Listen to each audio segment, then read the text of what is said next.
Attic, my name is Patricia. And family. Truly, I'm grateful to be able to stand here and introduce this lady to you. She's not my official sponsor, but she's my unofficial sponsor and my unofficial mother and a few other choice words I call her sometimes. And I have to apologize to this convention committee because a couple of years ago, we were all set to come to Detroit, and because I started a new job, I had to back out from bringing her up here. So I have to apologize for that because she was ready to come. I met Barbara Blaze about 4 years ago as I served on the programming committee at the Capital Area Convention down in North Carolina. And before I ever met her, we were trying to decide who we could bring down to North Carolina to deliver a message of power as our Saturday night speaker. And we had been listening to tapes for months and nobody really hit us. And a friend of ours was sitting there and he said, well, we can always call Blaze. She can always pack a room. And without ever listening to her tape, we made the phone call. She was at home. He made the connection, and she said, I'll be there. And that's what I know about Barbara Blaze. In the 4 years that I've known her, we've had her at our home group to speak. We've had her at a home group fundraiser to speak. And I mean, I come from a very itty-bitty town in North Carolina, and this woman is willing to travel anywhere to bring the message of Narcotics Anonymous.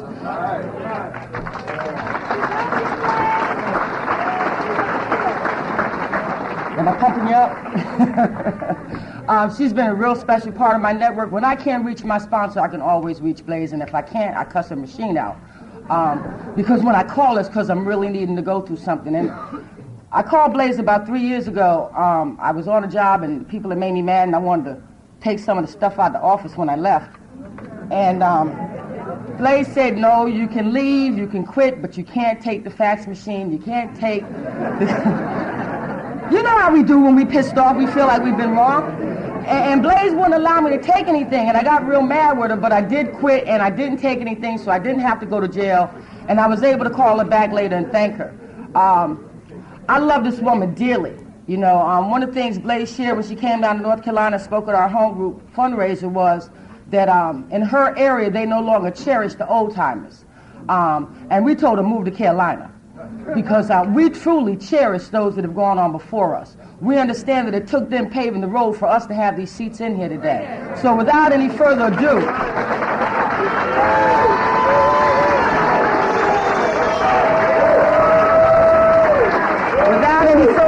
I give you Barbara Blaze.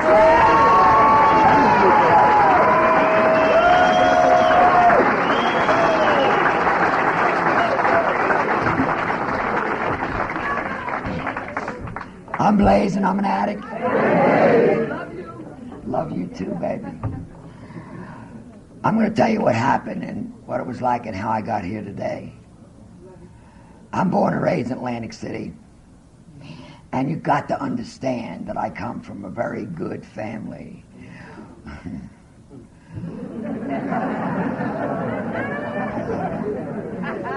And very political.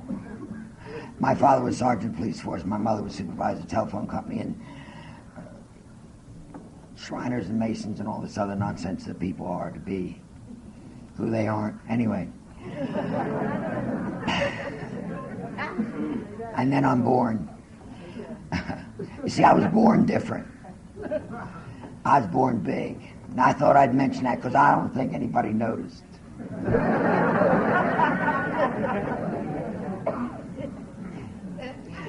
And my mother just didn't approve of me right from the beginning. And she let me know it. And I disliked myself immensely. And when I was about 5 years old, I went to a birthday party of a girlfriend of mine who was 7. She was smaller than me. She was older than me. And she got this 3-wheeler bicycle. And everybody took turns riding this bicycle except me. I was too big. So I ran home, cried. See, in my room, I was anybody I wanted to be. Okay? And at that same time, the doctor told my mother it'd be a good idea to send me to tap and ballet classes for personality and balance. And in Atlantic City, there's a steel pier, and it's a big pier that goes way out in the water, and has 5 theaters on them. One of them is called The Stars of Tomorrow, Tony Grant's kids. And that was me. Now, I always needed something out of myself to make me feel good. My bedroom I couldn't take everywhere. And when I got on that stage and I made a different move, the audience laughed. That was my first time, my first fix to the sound of an audience. And every week they would come back to see what I was going to do. And the other mothers were there trying to get their girls out, and they were crying, and I couldn't wait to get out there, you know. That was my fix. And when I got about 10 years old, and one day I came into class, I was getting bigger and bigger, and we had to put our foot up to the back of our head. I couldn't do it without the teacher's help. They laughed at me, and I went home and stayed in my room. And I never went back to dance school. And I got myself in a little trouble, you know, with my blaming things on my sister and brother and stuff like that. But when I got to junior high school, some kids came up to me and said, "Hey, Blaze, you want to go to the roller skating rink?" Now, I never wanted to go anywhere or do anything that I couldn't do better than skinny people. I ran swimming contests I beat. And when I'm in my church group, we went on picnics or bicycle hikes. I'd be the last to get off the bicycle. I had to outdo all skinny people, so I didn't know if I could roller skate, but there was cute guys, so I went. And found out I could roller skate. I had my audience back. Let me tell you, people, you got to find out where you belong in this world. Now, let me tell you, I got daughters, and they work in the casinos. Thank you, baby. And my daughters are not cocktail waitresses. They're security guards. Because they're built like me. I wanted more than anything on God's earth to be a ballerina. You have no idea how bad I wanted to be that. But when you got this, you end up in the roller derby.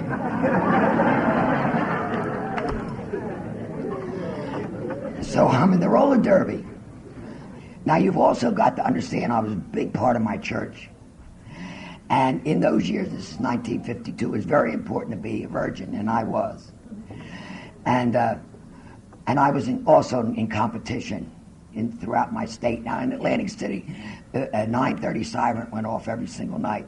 And if you were out in the streets after 9:30, you're considered a juvenile if you were under 16. And I would get home late because we had to drive all the way back. And my mother would call me names.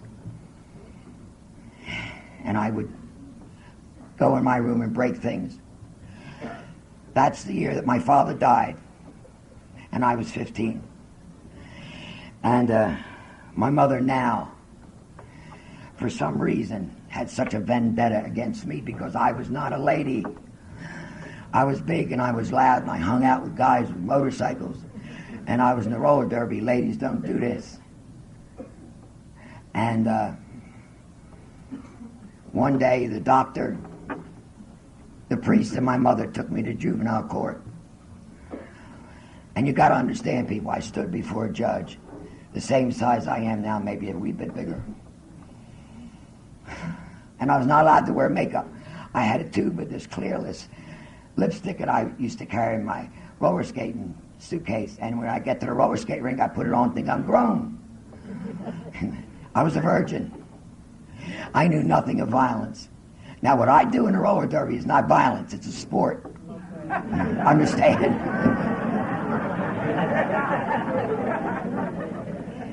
And I was head jammer, so I had to make points. It was sport.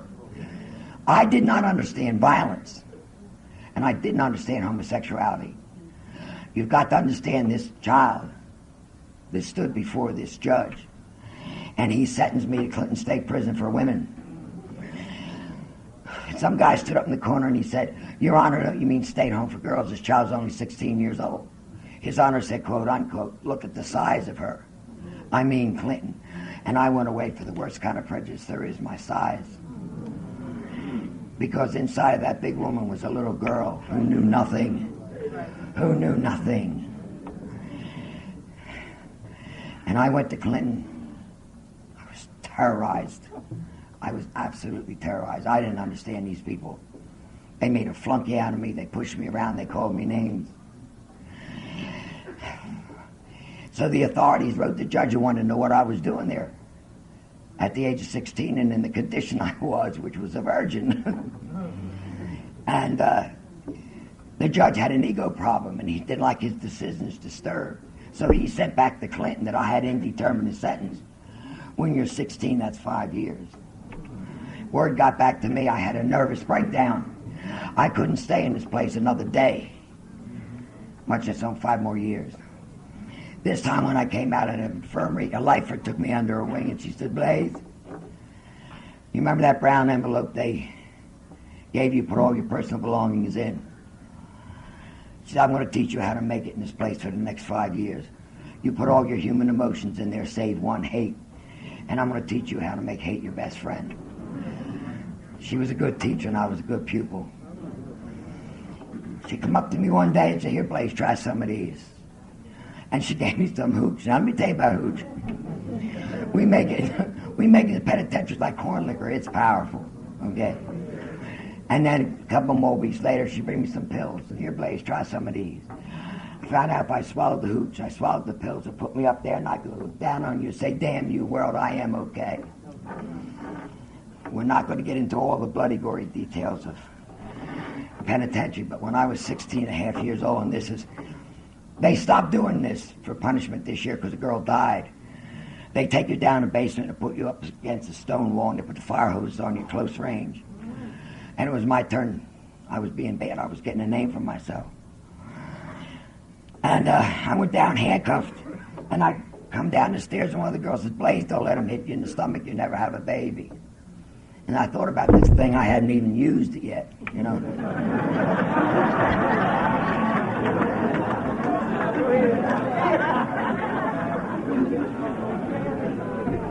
So I braced up against the wall, and they put the hose on me, and I thought they changed my mind and set me on fire. The pain was excruciating. And I could hear the screaming out there. I couldn't get it together or my pain together, and I blacked out. And when I came to, I was in a hole. I was no clothes on. I had no skin on my back. And I was laid on the floor, bent backwards. I went to the bathroom on myself and threw up on myself. And I know to be there a couple of days because there's a little thing in the door and they put your food in. If you're not there to catch it, goes on the floor. And I saw some food over there, so I know I've been there a couple of days. People, I laid on that floor that night. Promised myself and my God never to show any human emotions again as long as I was to live. And I did a good job of that. By the time I was 17 and a half years old, I committed my first murder. And let me tell you about, there's honor among thieves. Penitentiary people, I'm serious. We don't play no shit like child abuse. You will get hurt. You will get hurt. They put the child abusers and murderers in separate places because we will. And this girl came in for beating her 3-year-old son to death, so we beat her to death.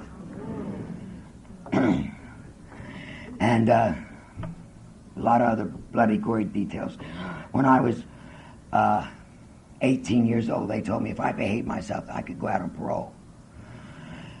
And I did. I was as good as you could be. And I did. I got parole.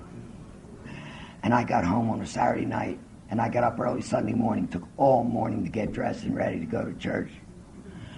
I went to church. I went to my best girlfriend. I said, hi, Pat, I'm home. She looked right through me like I wasn't even there. You see, when I went away, nobody knew I went away. So they made up stories. Stories became stories. I went up to my other girlfriend, who's in my sorority sister. I said, Gail, I'm home. She looked right through me like I wasn't there. We all went into church. And at this church I'm a part of, I sang in the choir. I was such a part of this church. Nobody would even look at me like they would turn to stone if they did.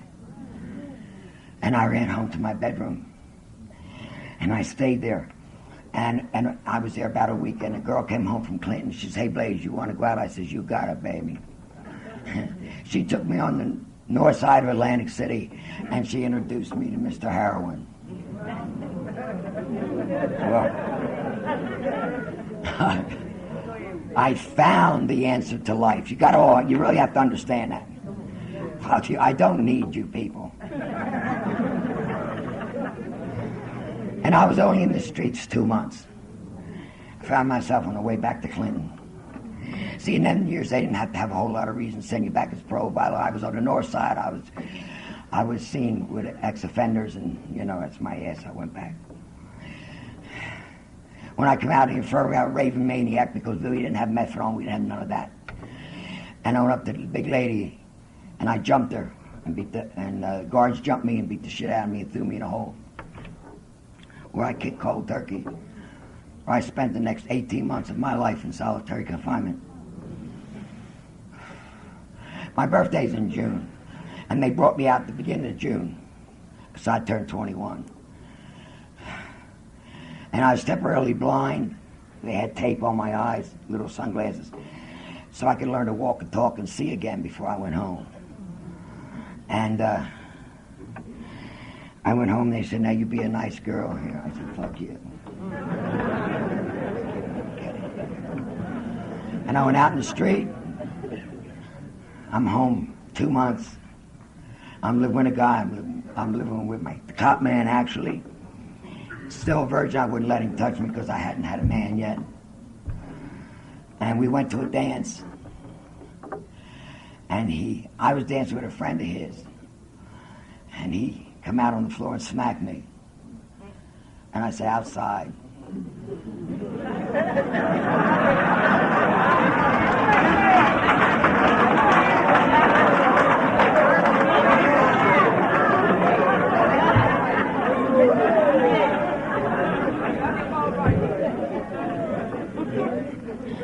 Need to say I took him outside and I killed him. Now you got to understand,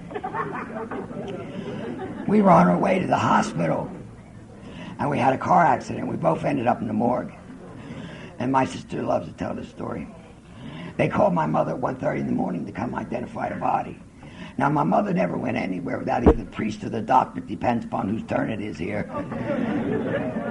So she brought the doctor. He worked on me, and I lived. And they said upstairs to my mother that I was alive, and my mother said, that figures. Get you right here. And I went before the same judge, and I pleaded self-defense. And His Honor said, when the victim is dead, it is not self-defense. But by the grace of God, he died in a car accident, and I got a church's assault and battery with a deadly weapon with intent to kill. 5 to 7 years. Back to Clinton. The judge says, maybe, Barbara, you'll learn something this time. I said, fuck you. 3 years later, and 2 murders later, I got out of the penitentiary. I did 8 years in the penitentiary, from the age of 16 to 24. They're the years that you mold into the person you're going to be for the rest of your life. And I was molded. Okay? I feared nothing or no one. And that's a very unfortunate thing, because that's not very brilliant when somebody's holding a gun in your face. And I snatched it and pistol whipped him half to death. Okay? This is not intelligent. This is real stupid. But I didn't care. I didn't care. And I'm in a bar, and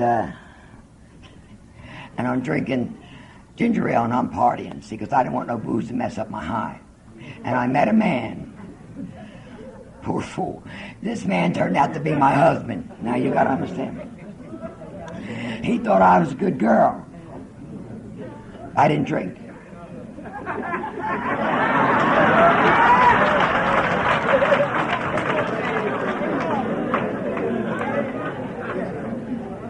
We got married, because after he got me home, I was a virgin on top of not drinking.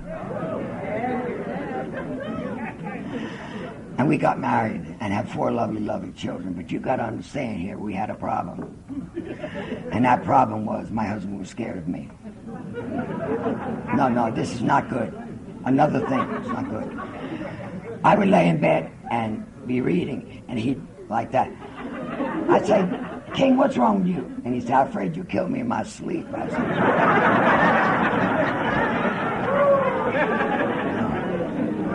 never happened.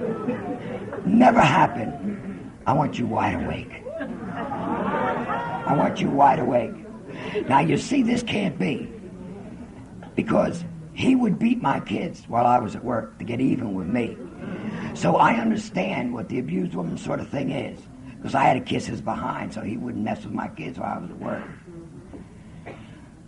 Okay? And you've got to understand the situation I got myself into here. He's an alcoholic, okay? And my husband is black. And this was in 1968. And nobody would help me. The white people wouldn't help me, and the black people wouldn't help me.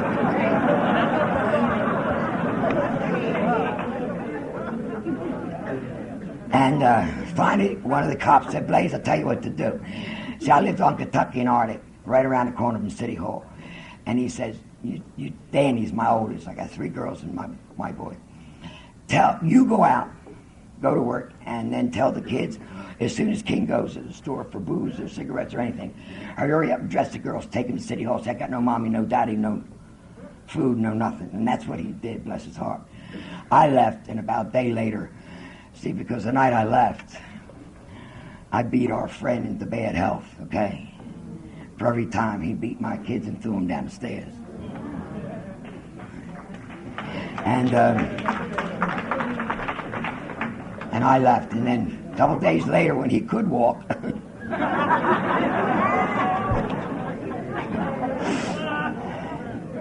and Danny took the girls around, and they were in a foster home, so I knew my babies were safe.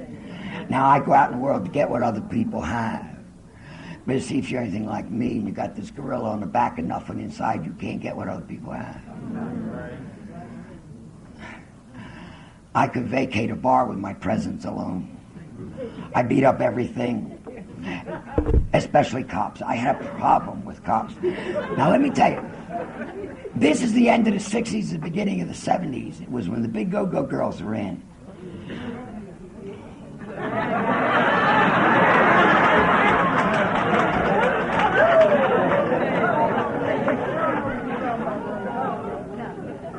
That was my last hurrah, people, let me tell you.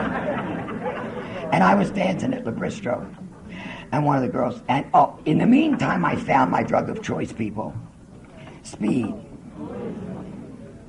I was a speed freak for 20 years and never lost a pound. Where's the justice?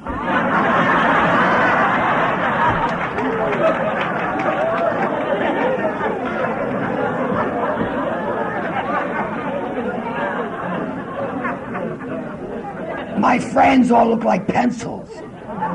And they say to me, Blaze, what's up? I said, I don't know. And I had the best meth in town. I had that pink crystal, shone like diamonds. And anyway, I'm dancing one night. One of the girls come out and said, Blaze, the cops are here. And I had about $400 of good meth upstairs, and I didn't want them to take my diamonds. I ran outside. Michael, who wanted to go with me, we used to go to high school together. I couldn't stand him because he was a cop. I went outside, grabbed Michael, I beat him up. I threw his gun across the street, I threw his dog against the car. And he's under the wheel, so I need to back up out here.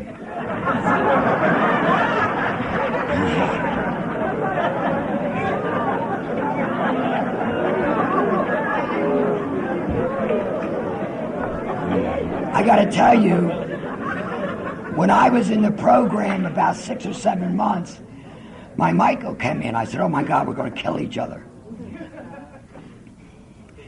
You know, he erased everything away. You know, he came in and we hugged. It all went away. I became his sponsor. I got him. Oh. And he's still clean and sober. And, okay, back to my story. And if I wanted to go out with a guy, I would go up to him and say, we're going out, aren't we? He said, oh yeah. Anywhere you want, okay? And I said to myself, what's wrong with my life? I'll get the kids back. You notice it was never the drugs, it was never the booze, it was the kids. I didn't have the kids. I'd be okay if I got the kids back. I got the kids back. And it got worse. And this time they took the kids away from me. Told me I would never see the kids again as long as I was alive. And you have got to understand, people, a year before this happened, I fell out in a beauty shop. The only good thing that I got out of jail was my hairdressing license. And I fell out in a beauty shop and they took me to hospital. And they x-rayed my bodies and they found out that my ribs have been broken 13 or 14 times. I have massive scar tissue on my back from the guards beating me. And because I remember the girl just say, Blaze, don't let them guards beat on you like that because you're going to pay for it when you get old. And in my head, I wasn't going to live to see 30. All right, so I'm a little over 30.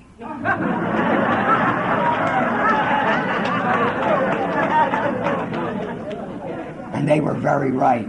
I'm paying heavy duty, believe me. It's okay. And but I have to have you know my tolerance of pain to allow you to know where drugs and alcohol took me. I lost my job. I lost my kids. I was crawling around on my hands and knees like a cockroach on the floor. I had tracks up my arm, fifth of vodka in my hand. And I said, God help me. Not that I believed there was anything to the word God, but this ringing in my head wouldn't go away. I'm hallucinating blood on the ceiling. And a thought came in my head. When I was in Clinton, they had these meetings, these AA meetings. You see, where I come from, it's cool to be a junkie and it's a drag to be an alcoholic. So we beat those girls up after the meetings.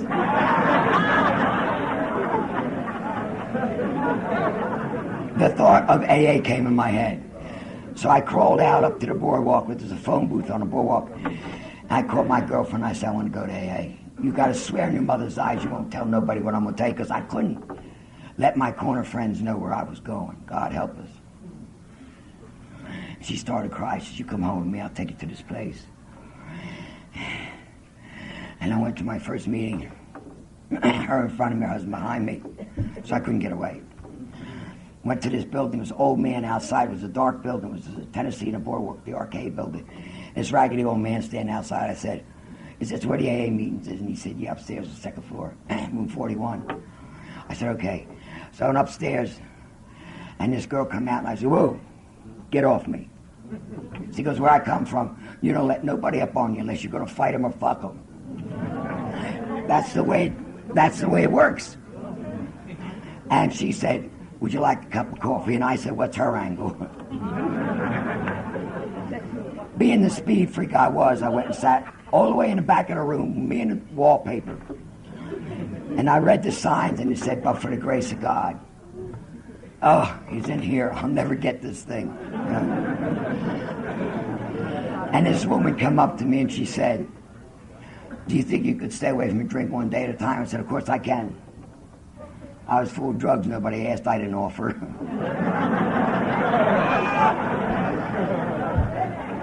So after 2 months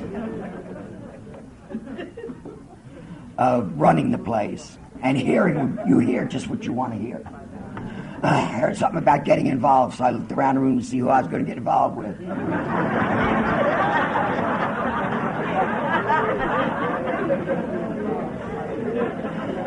And then they said something about, but you can't get involved for a year. I said, they'll get over it.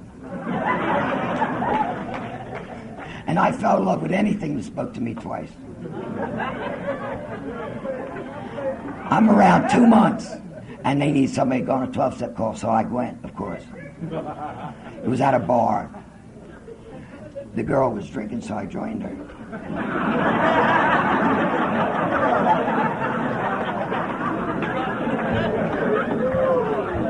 Because you see, my drugs told me, you know, that's good they got this place for them lanes, you know.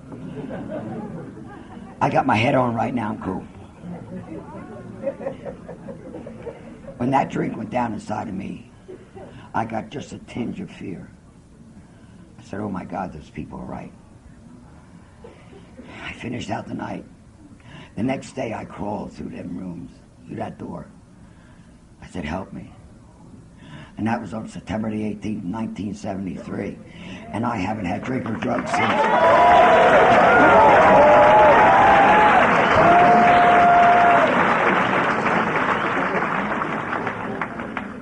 And I didn't put my hands on nobody since.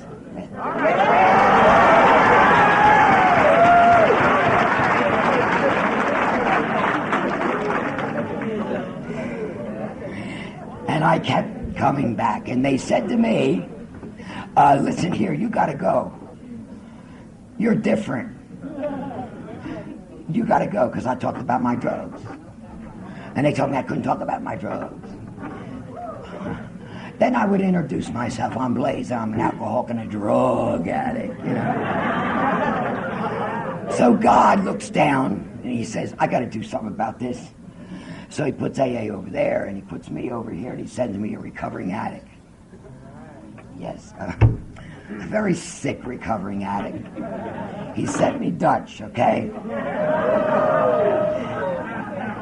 And Dutch says, Blaze, do you know what Narcotics Anonymous is? And I said, no, baby, I don't.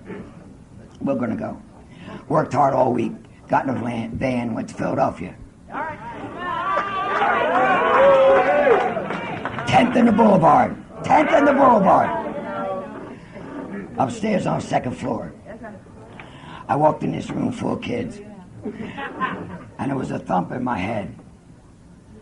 And I know the day I walked into Narcotics Anonymous, I finally shut the doors on the penitentiary for me.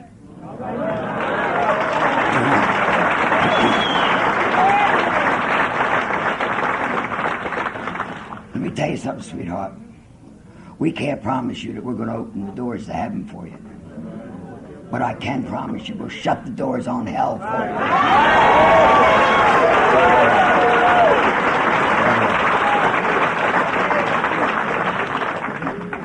And we came back to Atlantic City, and Dutch started NA in Ocean City, and I started Atlantic City in 74. We still have the book. I still have the book. They have to pass the book around for everybody to sign. And you couldn't have an NA meeting unless you went to City Hall and asked permission. Because if 2 or more addicts were under the roof, it was considered a conspiracy. Look at this place. So I go to City Hall, and I said, I went to Hank Tyner, and he was head of detectives at the time. I said, Hank, I had to have your permission to have these meetings. Will it keep you from beating up on people? I said, yes. You have them. And my landlord gave us chairs to make sure we had plenty of chairs. And we had a powerhouse meeting with 4 people. Most given times it was me and my man, and that was it. Okay? But we started. Now you got to understand that we had no rules or regulations, okay? And we stay sick. You got to give addicts rules and regulations. So we used to take newcomers to a dirty bookstore, you know, something. Show dirty movies after the meetings at my house. Wait a minute, I 13-step anything that moved. You all have to hear what I'm saying here. Because I didn't learn a damn thing. I learned nothing. And we wrote these books and we wrote these steps, so we knew it all. Well, can you tell somebody who knows it all? And Dutch went out to California. One time he came back and he was different. He had what he called a sponsor.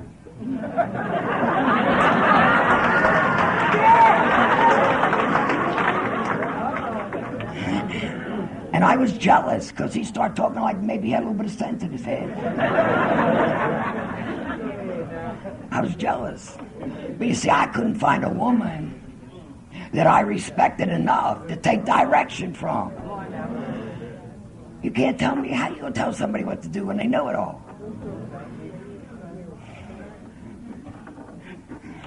I met a guy when I had 3 or 4 years. He came into my life. He lived with me. For a month we had no sex. See, he told me, Blaze, I want to give you the gift of love. Not what we know from the streets.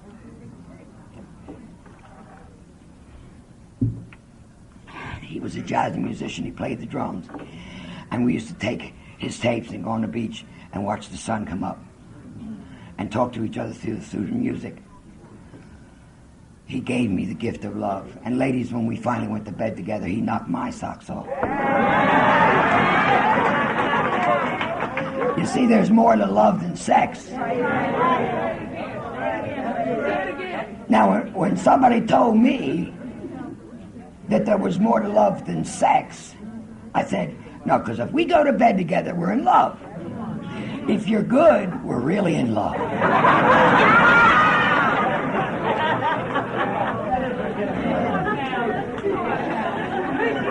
Ladies, that's not the way it goes. Trust me when I tell you this. He gave me the gift of love. When I walked down the street, I thought I was skinny. I thought I was pretty. Oh, thank you, bless your heart. And I was working detox, and he would call to see if I was coming home in a bus or if somebody was bringing me home so he could protect my body. Let me tell you something, ladies. I've never been raped or held hostage or any of those things. Some girls get all the breaks. All right. I know how serious that is. I know how serious that is. Okay? Because some of my babies, I have to heal them for what men have done to them. And Lorraine Bobbitt is my idol woman.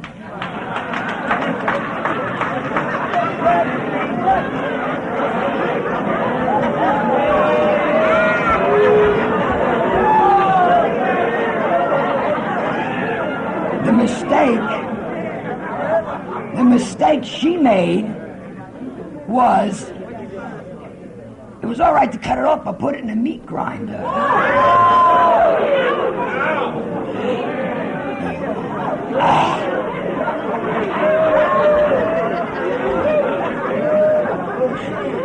And I wonder why, as I stand up here talking, and I wonder why I can't get nobody to take me to dinner.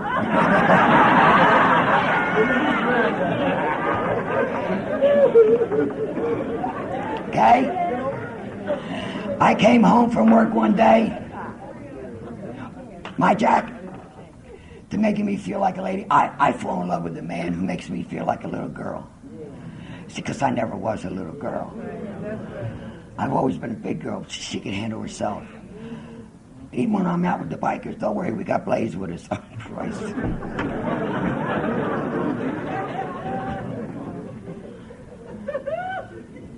Jack made me feel like a little girl. See, I want to lean for a change. Everybody lean on me. The man comes in my life, I put on an apron, I go in his kitchen, I go spoil him rotten. The man is the boss in my house. We're equal, but somebody's got to run the show.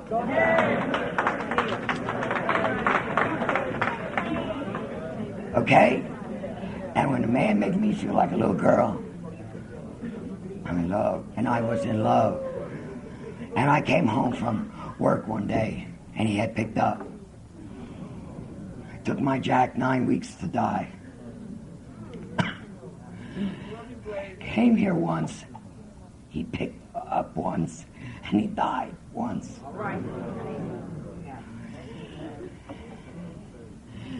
And you can't imagine. See, I never had pain of the heart in my whole life. I didn't know what it was. I didn't have a label for it. It was like somebody cut me open and dragged me on the gravel. And I go in my room and I want to die. See, because I put on my face and I go to meetings and put out my pearls of wisdom like he didn't hurt me. Okay? He didn't hurt. I got another disease. I'm a drug addict, I'm an alcoholic, and I'm hip, slick, and cool. And that'll kill you as fast as the first two.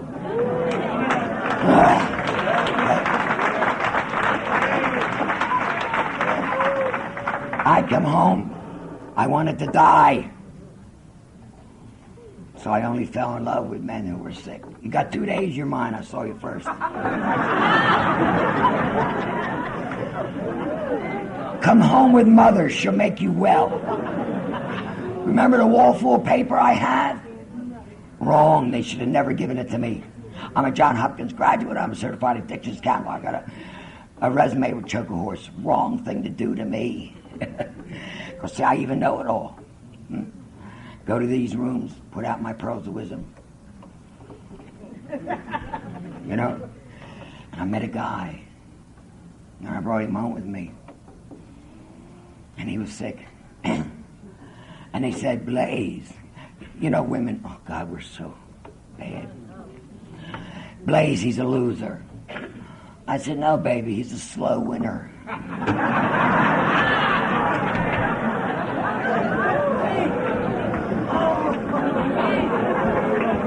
Yeah, really. Women, we're a mess, women. But you don't know him like I know him. Yeah, right. Because he was a cold-blooded loser, y'all. I'm serious. Now, let me tell you something, honey. When you lay down with dogs, you come up with fleas. When you lay down with somebody sick, you come up sick. Two sickies don't make a holy. And I had to put him out of my life to get well. And for him to get well. And now I really knew what pain was. Because when someone dies, you know you have to get rid of it. But as long as they're alive, there's still that chance that we can make it.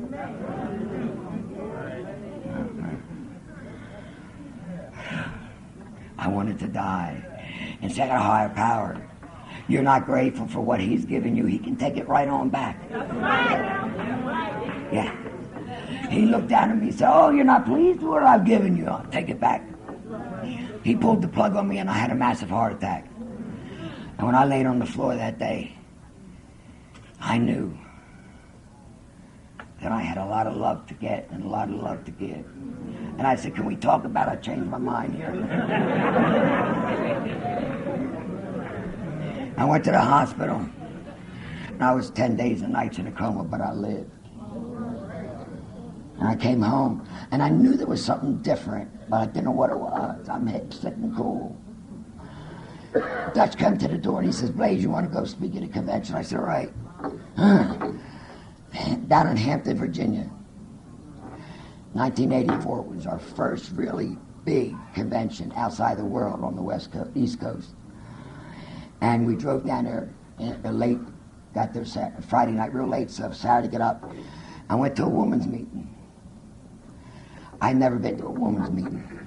I hang out with the men. It wasn't because women would take my man. Because if you spoke to my man, you said, hi, how you doing?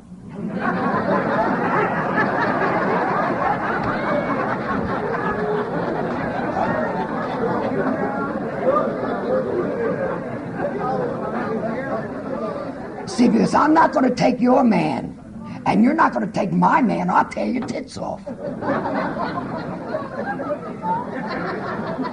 So I didn't have that problem. I just didn't want to hang out with women because in my sight,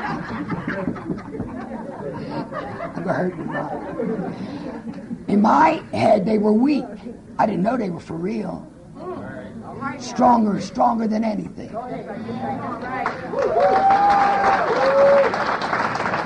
And this little girl on the floor,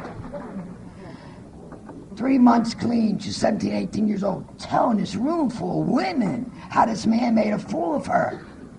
She had more honesty in her little finger than I had in my entire body. I had to run out of that room. I ran upstairs to my room. My babies come running up, and I was a banquet speaker, and I'm sitting on the bed. You got to understand how organized I am.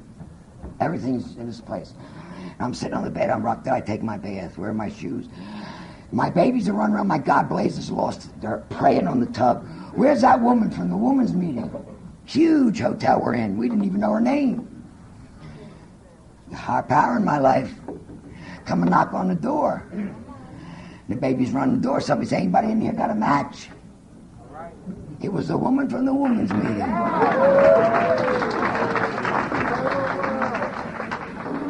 My Doreen. Bring Doreen in. And now you got to understand, everybody in South Jersey was scared deaf of me. Okay? For those who don't know her, little lady, okay? I said, oh my God, I love her. See, because I can't stand people to be scared of me. I will hurt you if you're scared of me. I don't like that. I don't. I really don't. And next day she was the spiritual speaker, and I asked Doreen to be my sponsor, and people, let me tell you, I have the best sponsor in the world. I have the best sponsee family in the world. Got that right. Let me tell you about my Doreen. Sponsorship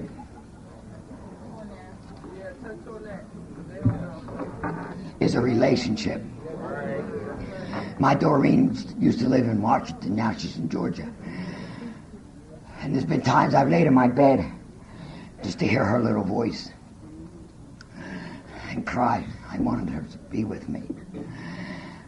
But I would get up and put one of her tapes on, and let me tell you something about my Doreen.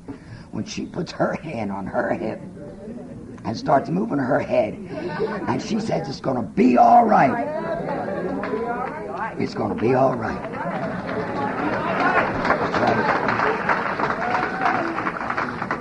And I just have to hear her say that.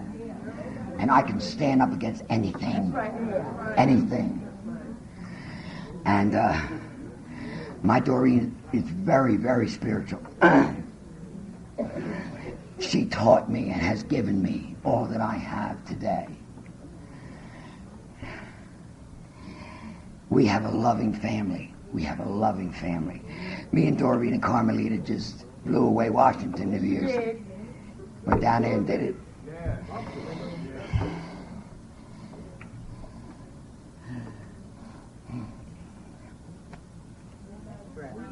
I just have a bad feeling that one of us ain't going to be here next year. I don't know why I feel that. I can't. I don't know why I feel that way. But anyway, I have an NA sponsor, and I work the 12 steps of Narcotics Anonymous. And you can't get well until you do that.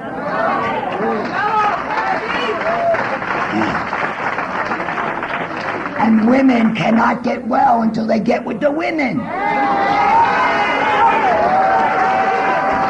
get with the women.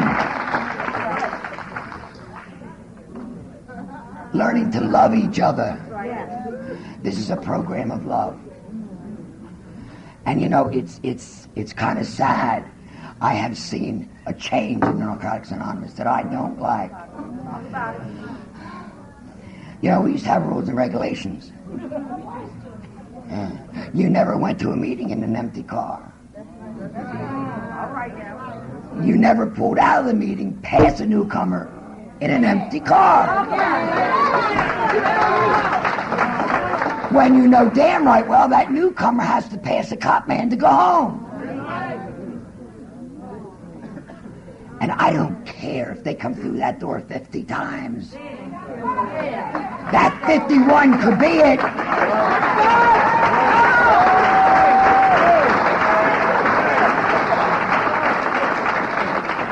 How dare you? I don't know where you came from, but I know where I came from. Okay? Welcome them. And I mean it. You know what?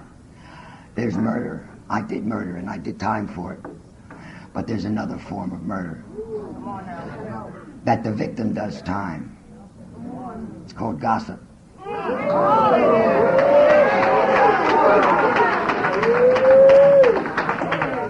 You know about gossip? Stop talking about each other. Start talking to each other. Like I said, I live in a glass house. I can't talk about nobody in here. God help us. I have no room to. Why would I want to? We're here to help each other. This is a growing place. This is a place to love one another. And another little problem we have. The year that my baby couldn't bring me to DACNA, it was at the last minute, and I called around town, and a couple people say, well, I'm not going to that convention. It's a black convention. Wait a minute. I said, excuse me, I thought it was an NA convention.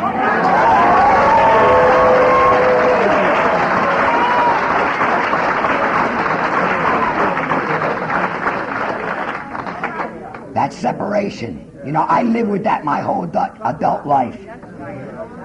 That's okay for them out there. You don't bring that shit in here.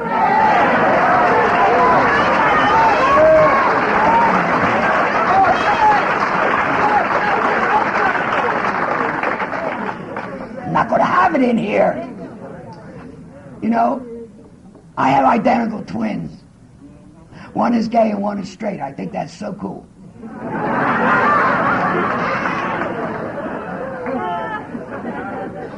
And my little gay baby, she had a relationship the first year. It was a bad one. And she was laying in my arms. And she said, Mommy, I didn't choose this. I said, no, my baby, you were chosen. God only chooses his favorite to carry the heaviest crosses. Okay? There's a t-shirt I want to get for her. It says, wait a minute. I'm black by birth, I'm gay by God, and I'm proud by choice.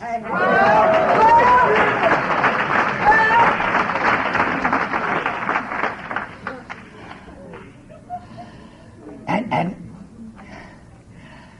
this is a world where God made people. That's right. That's all. 80 million years out of Africa, and we're still flowing with the same blood.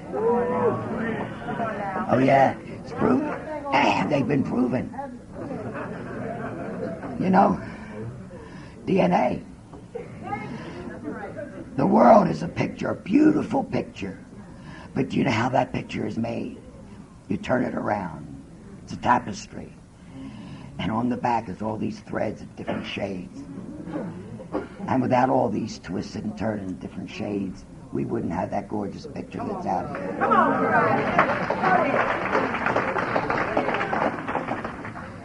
You ought to join my family. My kids are black. My grandkids, some are white and some are black. I have a gay daughter, and my sister-in-law is Puerto Rican.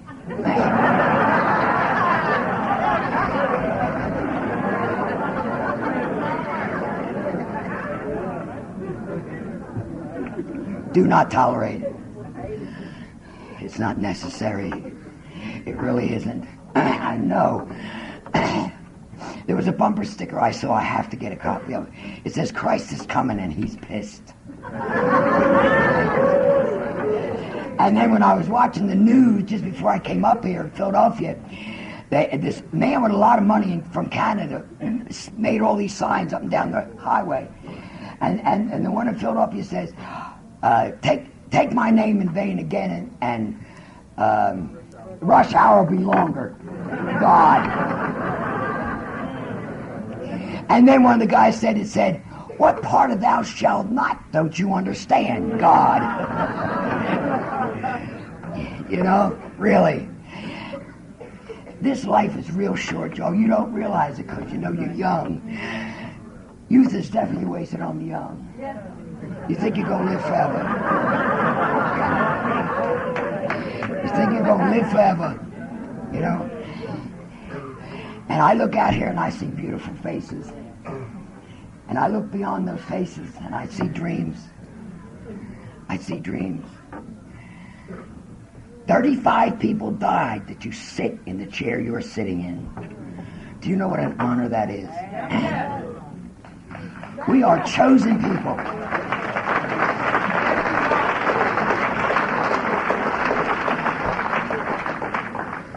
Because I have watched them die. There's only me and Dutch in South Jersey. With our time, we met hundreds and hundreds of addicts over the year. Where did they all go? They go. this is a deadly disease that don't give a shit about you. You know, and don't think you're young. You still got a couple more bangs in you. No, baby. Nobody gets here early. Nobody gets here early. I had about 3 days left when I got here. And you can be anything you want to be. I am a gutter junkie, and I got wall full paper, like I said. I'm a Johns Hopkins graduate. I got certification, the state of New Jersey, and I'm a gutter junkie. I had to get a GED because they put me in a penitentiary in my sophomore year. I got an AA, a BA, and I was going for my master's. Okay? So don't tell me what you can't be.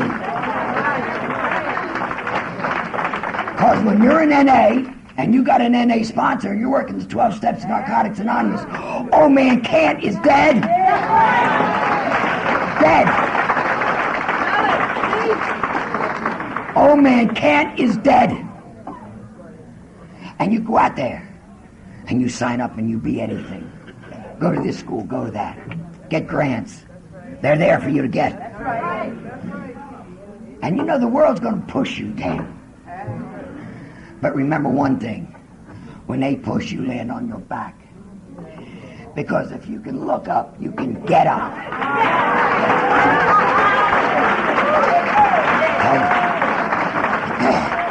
And we come in here with all these enemies inside. Okay? And when we work those steps of Narcotics Anonymous, we get rid of these enemies one at a time. And when the enemy knocks at the door, and you go to open the door, there's nobody there. Nobody can ever hurt you again. Because you love yourself too much to allow it. To allow it. How dare you hurt the person that I'm looking at that is so beautiful? God chose you. And you're a very, very special person. Very special. God knows how special we are.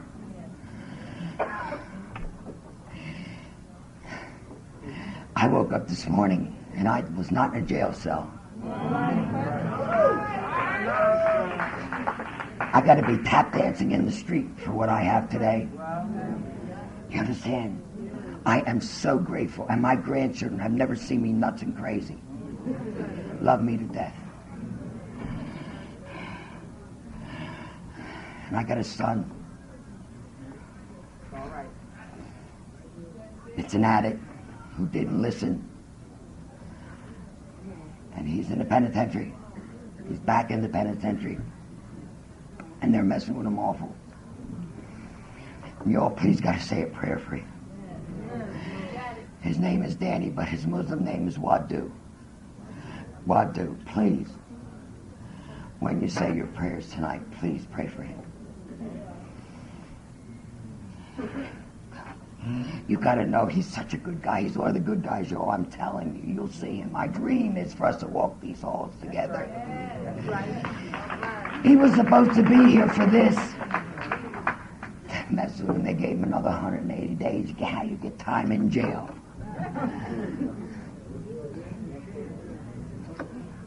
And you're all going to know him one day. You're going to see how neat. He is so neat. You got to know. And we have to love each other in here. Giving love is such a good, warm feeling. It feels good just to love, you know. And I have a message, and my message is don't walk in my shoes. Don't do to yourself what I did to myself. Please don't go where I've been or know what I know. That's my prayer for you. And about 16 or 17 years ago, I had pneumonia. I thought I was going to die and not leave that message here for my babies. And I wrote a prayer. It's called the Junkie Mother Prayer that I give out to my babies. So when I'm gone, they have a piece of me to know it works. You know it works. To all my clean babies in NA. If you're in NA, you're mine. The junkie mother. Now through you, my dreams can come true. Remember my years, heavy with sorrow. Make of those years a torch for your tomorrow. Believe in yourself. Let none push you down. Look upward to the stars, for I will always be with you, till no one dare keeps you down, the children of a junkie mother from Blaze. I love you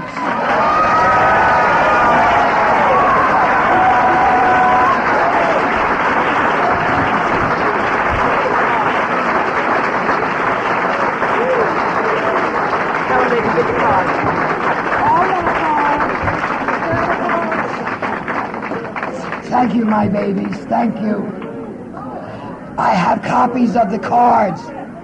You can get them from Pat or up here or from me during the weekend.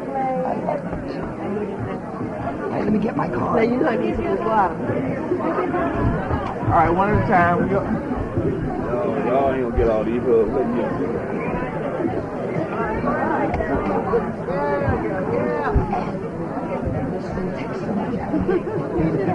Sit down. You can sit down.